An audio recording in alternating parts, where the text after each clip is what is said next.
삶에는 자극이 있고 반응이 있습니다. 근데 자극과 반응 사이에는 선택이 있어요. 우리 인생이 그런 것 같아요. 예를 들어 우리가 칭찬을 들을 때 저 여러분 어떻게 반응하십니까? 최근에 우리 교회, 분당 우리 교회 아니고 예수가 함께 한 집사님을 제가 만났는데요.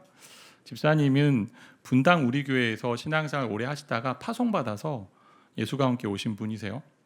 근데 오랜만에 분당 우리 교회 사역할 때 다닐 때 함께 동역했던 사람들을 만난 그런 약속의 모임이 있었답니다.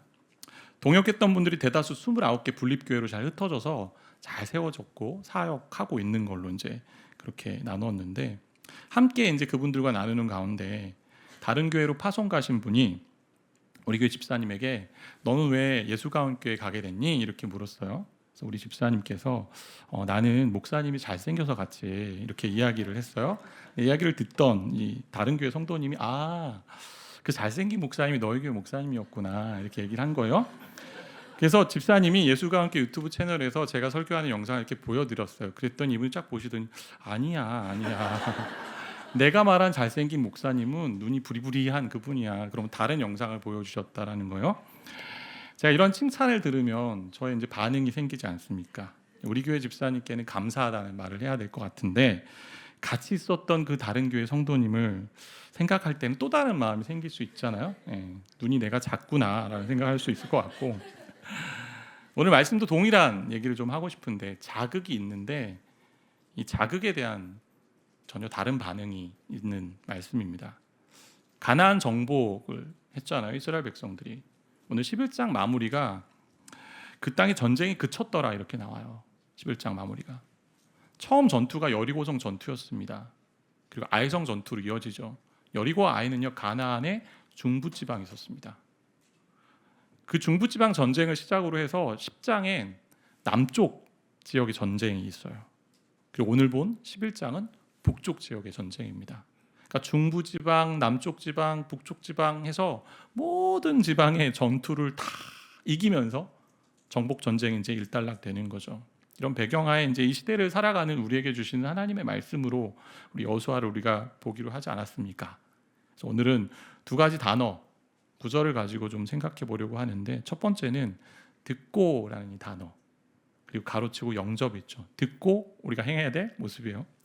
10장에 보면 남쪽 지역의 왕들이 있었습니다. 아모리 족속의 5 왕들이요, 이스라엘과 평화 조약을 맺은 기브온 사람들을 치려고 전쟁을 하려고 옵니다. 기브온 사람들이 도움을 요청해서 이스라엘 백성들이 함께 도와 싸우게 되는데요, 그 전쟁 이기죠. 하나님의 개입하심으로 적들을 모두 전멸하게 됩니다. 그리고 11장에 와서 북쪽 지역의 왕들이요, 함께 연합군을 소집해요. 남쪽에 있는 그 연합군보다 훨씬 많은, 수도 훨씬 많은 상황이었습니다. 1절부터 3절까지 보면 여러 왕들이 함께 모여요. 북쪽 산지, 남쪽 평지, 서쪽 돌의 높은 곳, 돌이란 얘기는 지명을 얘기하는데 지중해 해안 연안에 있는 지역이었는데, 거기서부터 막 이렇게 소집이 되는 거예요, 연합군이. 게다가 동쪽과 서쪽에 가나안 족속, 아모리 족속, 헷 족속, 브리스 족속, 산지 여부수 족속, 히위 족속 등 가나안 원주민의 대다수가 함께 이스라엘과 싸우려고 모입니다. 지도를 간단하게 보여드리면 빨간 이 선이 있죠. 이스라엘이 있었던 그 길갈에서 이제 쭉 올라가는 거예요, 북쪽 전투하러. 하솔이라는 그 지역의 왕이 연합군을 조직하죠. 자, 여러분 보기에 이제 오른편에 있는, 왼편에 있는 연합군이 조직되는 경로가 있죠. 주황색. 거기에 이제 돌이라는 게 연안 해변에 있는 지역이고, 그다음 위쪽에서도 초록색으로도 이렇게 연합군이 이제 모이는데, 결국 이스라엘이 올라가서 쳐서 어떻게요? 추격해서 끝까지 또 연합군이 도주하는 데까지 가서 다 쳐서 죽입니다. 끝에 올라가는 황토색 아마 선이라고 할 수 있는데요. 그래서 11장 4절 5절 말씀 보니까 이 군대의 수를 이렇게 얘기해요. 4절에 보니까 그들이 그 모든 군대를 거느리고 나왔으니 백성이 많아 해변에 수많은 모래 같고, 해변에 가보면 모래 셀 수 없습니다. 모래가 엄청나다는 거죠. 말과 병거도 심이 많다. 그냥 많지 않아요. 심이 많아요. 5절, 이 왕들이 모두 모여 나와서 이스라엘과 싸우려고 어디요? 메론 물가 함께 진쳤습니다. 해변에 모래 같은 많은 수의 병력이 모였고요, 기병대와 전차부대가 있었습니다. 이스라엘 역사가가 이제 이것을 이야기하는 것은 당시 보병이 30만 정도 됐을 거고 기병대가 만, 병거가 한 2만 정도 됐을 것이다라고 이야기해요. 근데 결과는 이스라엘의 승리였어요. 그러니까 메론 물가에서 전투하는데 이스라엘이 갑자기 습격하고요. 도망치는 적들을 끝까지 추격해서 다 전멸시킵니다. 연합군의 수장이 있는 하솔 성읍을 불사르고요. 호흡이 있는 자는 한 사람도 남기지 않았다고 기록되어 있습니다. 하솔리의 다른 성읍은 불태우지 않고 가축과 재물을 다 탈취해서 놀라운 승리를 거두게 된다고 말씀을 기록되어 있어요. 결국 하나님 덕분에 승리했습니다. 이스라엘 백성이. 그럼 설교를 이렇게 마칠 수 있어요. 우리의 인생 가운데 많은 영적 전투 가운데 하나님 믿고 의지하면 승리할 수 있다. 뭐 이렇게 해도 설교를 마무리할 수 있겠죠. 그런데 여호수아를 보는 관점 중에 가나안 땅에 사는 사람이 누구인가, 그 땅에 머물러야 하는 사람이 누구인가라는 이 주제가 중요한 주제예요. 11장 19절 말씀 보니까 기브온 주민 히위 족속 외에는 이스라엘 자손과 화친한 성읍이 하나도 없고 이스라엘 자손이 다 싸워서 다 점령하였으니. 가나안 땅에 머무는 사람은요, 가나안 부족 중에는 히위 족속 하나밖에 없었습니다. 이스라엘과 화친한 기브온 족속이, 히위 족속 중에 있는 기브온 족속. 한 그룹이 더 있죠. 여호수아서 2장에 나오는 이스라엘 정탐꾼을 숨겨준 여리고성에 있었던 라합과 그의 가족입니다. 그 외에는 가나안 족속들 다 전멸되었습니다. 이렇게 가나안 땅에 머물 수 있는 사람과 그렇지 않은 사람을 구분하는 차이가 무엇일까요? 오늘 1절 말씀 다시 보시면 하솔 왕 야빈이 연합군을 조직하는 대장인데 이 소식을 듣고 사람을 모읍니다. 이 소식을 듣고라는 단어가요, 여호수아서에서 자주 나와요. 2장에도 나오고요, 5장에도 나오고요, 9장, 10장, 11장 계속 나와요. 계속 소식을 듣고 뭔가를 합니다, 사람들이. 그러니까 11장에서 이 듣고라는 얘기는 아마 10장의 이야기를 먼저 이야기할 것이고 10장 이전에 있는 모든 이야기를 얘기한다 할 수 있어요. 10장 이야기를 먼저 들었다고 할 때 10장은 뭡니까? 지난주에 봤던 것처럼 가나안 남쪽 지역 연합군이 기브온과 이스라엘에게 패했고 나아가 7개 성읍도 이스라엘이 다 점령했습니다. 그 앞에 있었던 이야기는 여리고성 전투에서 이스라엘을 함락시켰고 아해성 전투도 이겼다는 얘기일 거고, 그 앞에 가면 요단강을 건넜고, 그 앞에 가면 출애굽하는데 하나님의 기적으로 홍해가 갈라졌고, 그리고 광야에 지내는 동안, 광야 생활 동안 하나님이 날마다 먹이시고 인도하셔서 불기둥과 구름기둥으로 인도하신 놀라운 하나님의 일들에 대해서 들었다라는 거예요. 근데 반면에 이렇게 들었는데 여리고성은 무너졌지만 온 하늘과 땅의 주인 되신 하나님을 고백한 라합과 그의 가족은 살았어요. 다 그걸 듣고 죽었는데 라합과 그의 가족은 살았고, 또한 이스라엘과 화친한 기브온 민족이 이스라엘 나라에 편입된 거죠. 그 얘기를 들었습니다. 이런 얘기를 들었음에도 불구하고 반응이 달랐죠. 라합과 기브온 족속은 듣고 하나님께 나아갑니다. 하지만 반면에 그의 가나안 족속들은요, 하나님의 위대한 역사 이야기를 듣고도 하나님께 대적합니다. 그러니까 하나님이 하신 일을 듣고 인간이 취할 수 있는 반응은 두 가지예요. 회색지대는 없어요. 중간지대는 없습니다.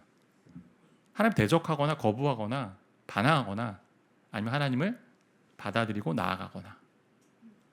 하나님께 나오는 자는 구원을 받죠. 그렇지만 하나님을 대적하고 거부하며 반대하는 자는 멸망하게 됩니다. 이것이 여호수아서의 중요한 주제예요.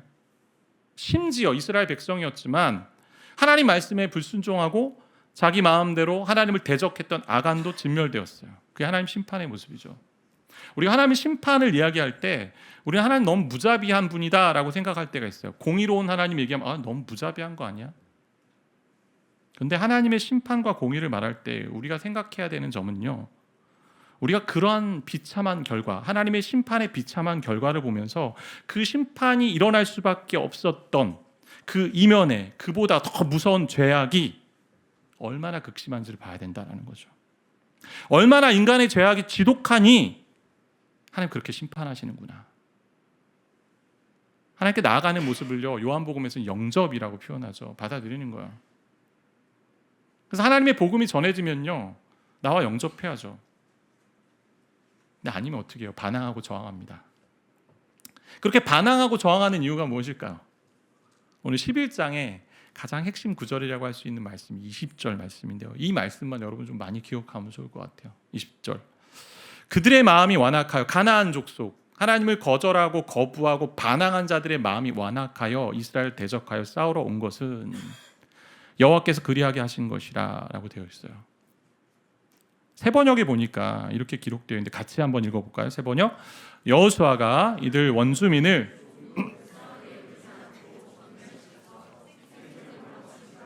주님께서 그 원주민들이 고집을 부리게 하시고 이스라엘에 대항하여 싸우다가 망하도록 하셨기 때문이다. 그래서 여호수아는 주님께서 모세에게 명령하신 대로 그들을 전멸시킨 것이다. 마음이 완악하다는 얘기는요, 고집을 부렸다는 얘기고 고집이 세다는 얘기예요. 딱딱하고 굳은 마음이죠. 억지를 부립니다. 끈질깁니다. 그러니까 하나님이 하신 역사를 보고도 하나님이 이 땅을 통치하시는 분이라고 이해하지 못하는 어리석은 모습입니다. 같은 복된 소식을 들었고요, 복음을 들었는데도 그 말씀에 대해서 반대로 이제 반응하는 거죠. 이런 완악함을 잘 보여주는 인물이 성경에 한 인물 나오죠. 바로왕이에요. 출애굽할 때 바로왕. 출애굽할 때 바로와 하나님의 말씀을 전하는 모세 사이에 이제 대화의 장면이 참 많이 나옵니다. 거기에 완악하다라는 단어가 거의 20번 정도가량 나오는데요. 옛날 개역 한글판 성경은 더 좀 마음에 와닿는 단어로 번역한 것 같아요. 강팍하다 이렇게 번역했거든요. 강팍하다. 대표적으로 두 군데만 좀 보시면 좋을 것 같은데 출애굽기 7장 3절에 보니까 내가 여기서 나는 하나님이에요. 하나님이 바로의 마음을 완악하게 하고 내 표징과 내 이적을 애굽 땅에서 많이 행할 것이나. 이 말씀을 보면 질문이 들 수 있어요. 하나님이 바로의 마음을 완악하게 하셨구나, 만드셨구나, 강팍하게 하셨기 때문에 이스라엘 백성들을 애굽에서 떠나지 못하게 막았구나. 그런데 출애굽기 8장 15절 말씀을 보면 같이 좀 읽어볼까요? 같이 읽겠습니다. 그러나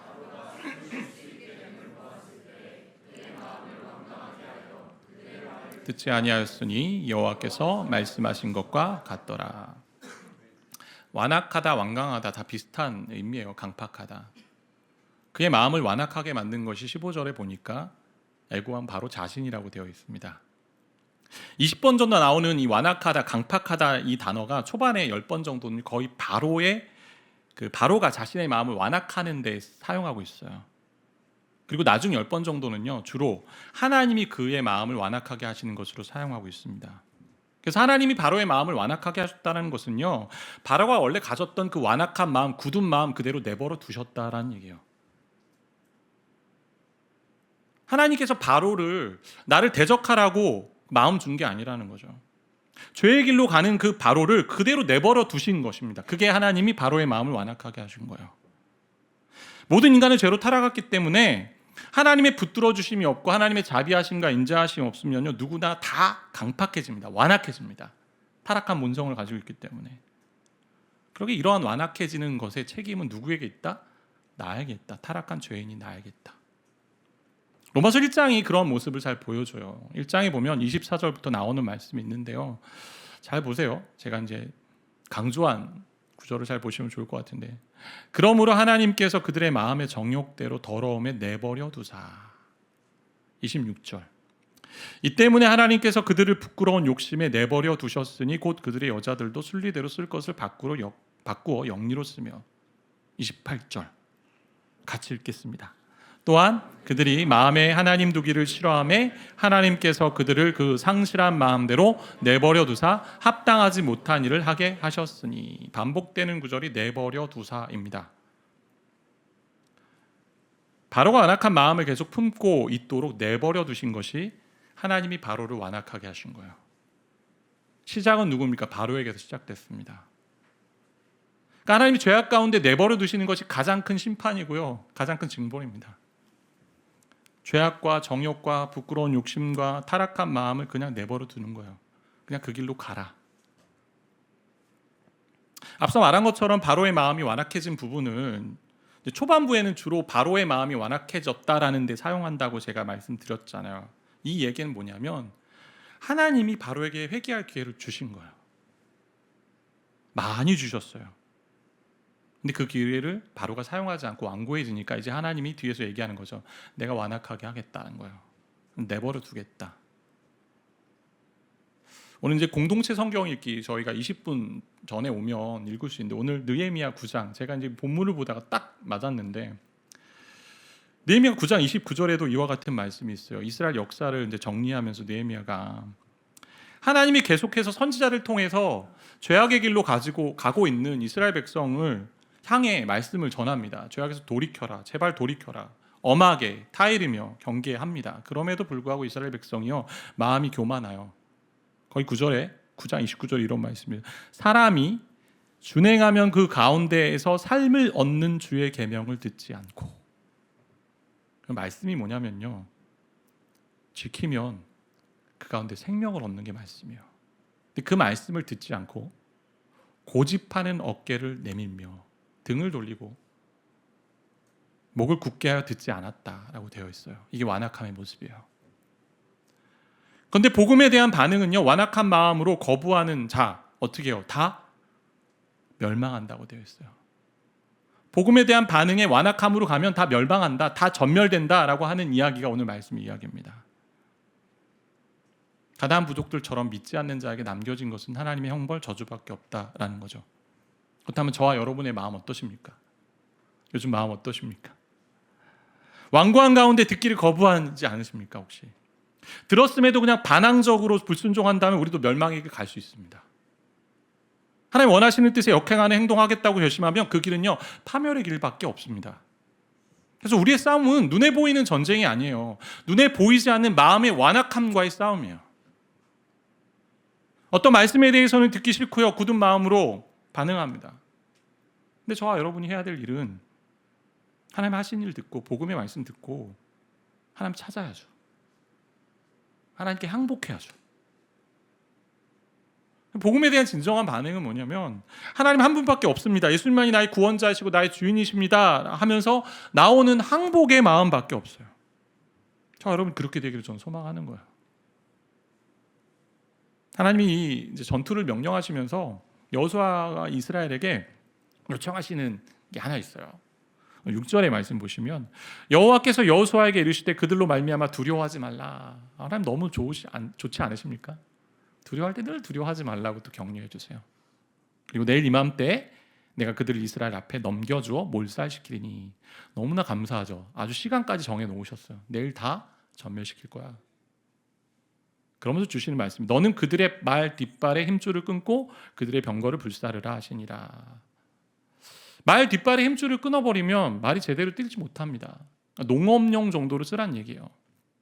그리고 병거를 다 불태우래요. 아니 전리품으로 전쟁에서 이겼는데 받으면 되는데 힘줄을 다 끊고요 병거를 다 없애라고요. 이해가 되지 않는 말씀이잖아요. 신명기 17장에 보면 이스라엘이 왕이 되었을 때 해야 될 주의할 3가지 상황을 얘기하는데 그 중에 하나가요 병마를 많이 두지 말라는 거예요. 병마를 많이 두지 말라. 그러니까 말의 힘줄을 끊으면서 농업용으로는 사용하되 전쟁에서 사용하지 말고 너 자신의 군사 자원이나 힘을 의지하지 말고 오직 여호와가 너희 하나님이 너의 힘이 된 것을 의지하고 살라라고 말씀하는 거죠. 시편 20편 7절에 이런 말씀이 있습니다. 같이 좀 한 목소리로 읽겠습니다. 어떤 사람은 병거, 어떤 사람은 말을 의지하나 우리는 여호와 우리 하나님의 이름을 자랑하리로다. 다윗의 시 다윗의 노래입니다. 다윗만큼 전쟁에서 승리를 경험한 사람이 누가 있을까요? 많은 승리를 경험했습니다. 군대 장관 잘 세워서 내가 전략이 좋아서 아니란 얘기예요. 병거, 군마 다 상관없고 오직 하나님만이 나에게 승리 주셨다라는 고백 아닙니까? 당시의 말은요 또한 우상숭배에 사용되었거든요. 그러니 새로운 전쟁 무기야 다른 거 의지하지 말고 때로는 다른 신 믿지 말고 오직 상천하지 하늘과 땅 아래에 있는 위로는 하늘로부터 아래는 땅으로부터 오직 하나밖에 없는 유일한 하나님 믿고 살라라는 얘기예요. 나만 의지하라는 얘기죠. 이게 복음을 듣고 일어나야 될 반응이죠. 영접하는 거예요. 나를 항복하고 나를 죽이고 하나님 앞에 나아가는 믿음이죠. 이게 진정한 믿음이죠. 주 안에 사랑하는 성도 여러분, 저 여러분의 인생을 누가 책임질까요? 언제 몇 세까지 살고 싶으십니까? 요즘 한 120세까지 길고 사는 것 같아요. 몇 세까지 살고 싶으세요? 한 100세 살고 싶으세요? 120세? 근데 사람이 다른 사람의 인생에 대해서 영원히 책임져 줄 수 없어요. 내 인생도 지금 책임지지 못했는데 남의 인생 어떻게 책임집니까? 그러니까 이스라엘 백성과 믿는 우리에게 진정한 무기는요, 오직 우리를 책임지시고 승리를 주신 하나님에 대한 믿음입니다. 하나님 믿기에 나오는 거죠. 하나님 하신 일에 대한 소문을 듣고 복음을 듣고 나오는 겁니다. 그분을 믿기 때문에. 그래서 복음 앞에서 자기 항복과 믿음의 반응을 가지고 나아갈 살 때 하나님 우리의 인생을 돌보신 줄 믿습니다. 두 번째는 하나도 남김없이인데, 가로를 치고 제가 순종으로 넣었잖아요. 하나도 남김없이 순종하자는 거예요. 11장에 반복되는 구절 중 하나가 명령하신 것을 그대로 행했다라는 구절이 계속 반복돼요. 비슷하게 9절, 12절, 20절, 23절까지 유사하게 나오는데 15절에 이 말씀을 잘 보여줘요. 15절 말씀을 보시면 여호와께서 그의 종 모세에게 명령하신 것을 모세는 여호수아에게 명령하였고, 자, 여호와가 모세에게 명령한 것을 모세는 그대로 여호수아에게 또 전했습니다. 그리고 여호수아는 그대로 행했습니다. 그래서 여호와께서 모세에게 명령하신 모든 것을 하나도 행하지 아니한 것이 없었다. 가나안 땅을 취할 수 있고 가나안 땅을 정복할 수 있고 가나안 땅을 차지할 수 있는가는 하나님의 말씀에 순종하느냐 아니냐로 판결납니다. 그래서 이스라엘의 전투력은요, 모든 전쟁의 주인이신 하나님 신뢰하고 따르는 거예요. 순종이 무기예요, 이스라엘에게는. 근데 진정한 순종은요, 뭐 순종이라는 책에서 그런 얘기한 것 같은데 99% 순종은 순종이 아니다. 100% 순종이라는 거죠. 그러니까 모든 것을 다 지켜 행하는 것만이 절대 순종입니다. 여호수아가 했던 것처럼 하나님이 하신 말씀을 하나도 행하지 아니한 것이 없다. 즉 남김없이 빠짐없이 철저하게 순종했다. 절대 순종했다라는 얘기잖아요. 그럴 때 하나님 하시는 일을 경험합니다. 여호수아처럼. 근데 저와 여러분의 모습이 어때요? 때로는 나에게 맞는 것, 나에게 알맞은 것, 그런 것만 골라서 취사 선택하면 순종하기 쉽다라는 거죠. 내 기호와 성향에 따라 순종하기를 원합니다. 그러면서 이 말씀은 오늘날 시대엔 적합하지 않는 것 같아 라고 얘기합니다. 그래서 성경이 계속 업데이트가 돼야 된다고 얘기할 수도 있을 것 같아요. 그리고 목사님, 지금 이 말씀은요, 지금 저의 상황에 맞지 않아요. 제 상황이 조금 더 풀리면 제가 지킬 수 있을 것 같아요. 그러나 나에게 맞지 않고요, 내가 어렵다 해도 하나님의 말씀이면 하나도 빠짐없이 순종하기를 원하시는 게 하나님 마음이에요. 왜? 우리를 향한 말씀이에요. 아까 말씀드렸잖아요. 생명을 주는 말씀이에요. 오늘 하나님의 말씀의 권위가 많이 약해졌잖아요. 그래서 기분 따라 말씀을 적용합니다. 안타까운 것은 자기 욕심을 말씀보다 더 앞세우죠. 자아가 내 최고의 권위입니다. 내 감정이나 내 방식이요, 내 인생의 왕입니다. 그렇게 살면요, 저 여러분의 인생은 멸망의 길로 가는 겁니다. 그렇게 멸망의 길로 간 사람들이 성경에 참 많이 나와 있잖아요. 순종하지 못한 사람의 대표적인 사람 사울 있죠. 사울. 하나님이 그를 왕의 자리에서 내려오게 하신 이유를 이제 사무엘상 15장 26절에 이제 이야기를 하고 있는데, 사무엘이 사울에게 이르되 나는 왕과 함께 돌아가지 아니하리니 이는 왕이 여호와의 말씀을 버렸으므로 여호와께서 왕을 버려 이스라엘의 왕이 되지 못하게 하셨다. 사울이 아말렉을 진멸하라는 하나님의 말씀에 복종하지 않고 따르지 않습니다. 자기 식대로 해석합니다. 하나님 말씀에 순종하지 않은 것을요, 하나님 말씀을 버린 것으로 여기고요, 너가 내 말씀을 버렸으면 나도 너를 버려라고 말씀하는 거예요. 하나님 말씀을 버린 자는 하나님께도 버림받는 거죠. 창세기 19장에 나오는 롯의 이제 사위와 롯의 아내가 아주 불순종의 전형이 되는데, 소돔과 고모라 성의 타락 때문에 하나님은요, 그 성을 심판하실 계획을 세우셨습니다. 그럼에도 불구하고 아브라함을 생각해서 조카 롯과 그의 가족을 구원하기를 원하셨어요. 심판 전에 롯이 천사를 통해서 들은 말씀을 사위들에게 전합니다. 하나님 말씀대로 소돔이 멸망할 것이니까 우리 이곳을 같이 떠나자. 근데 사위들이 뭐라고 얘기하냐면, 그 사위들이 그 이야기를 농담으로 여겼더라. 하나님 말씀이 있고 복음이 있는데 하나님 경고의 말씀을 듣고도 그 말씀을 농담처럼 가볍게 여긴다는 거죠. 롯의 아내는 어떻습니까? 다 불타는 그 성을 바라보면서 뒤를 돌아보므로 소금 기둥이 되는 거거든요. 이곳을 떠나라는 하나님의 말씀보다 멸망하는 소돔을 더 귀중하게 여기는 거죠. 말씀보다 저게 더 낫다. 그러니까 말씀을 가볍게 여기면 말씀 따라 살 수 없고요, 하나님도 우리를 가볍게 여기세요. 온전한 순종을 우리에게 요구하시죠. 근데 온전한 순종은요, 겸손으로 시작됩니다. 말씀의 권위를 인정하는 겸손, 그 권위 앞에 엎드리는 겸손, 그리고 말씀 앞에서 순종하지 못하는 것은 아직도 내가 교만한 거고 내 자아가 큰 거죠. 제자반 2기 이제 우리 지원한 분들, 후보생들 이제 저희가 인터뷰를 제가 하고 있는데, 과거 이제 분당 우리 교회에서 제자반 하신 분이 그런 얘기 해주셨어요. 본인도 제자반을 여러 번 지원했는데 2번이나 떨어졌습니다. 그래서 목사님 떨어져도 됩니다. 이렇게 이제 권하신 분들 계신데, 인터뷰하는 이유는 뭐냐면 훈련 받으려는 마음의 자세가 정말 있는가를 점검하는 거예요. 동기가 과연 무엇인가. 또한 훈련을 받을 상황과 여건이 잘 준비되어 있는지 살펴보는 건데요. 인터뷰하는 가운데 한 성도님이 이런 이야기 해주셨어요.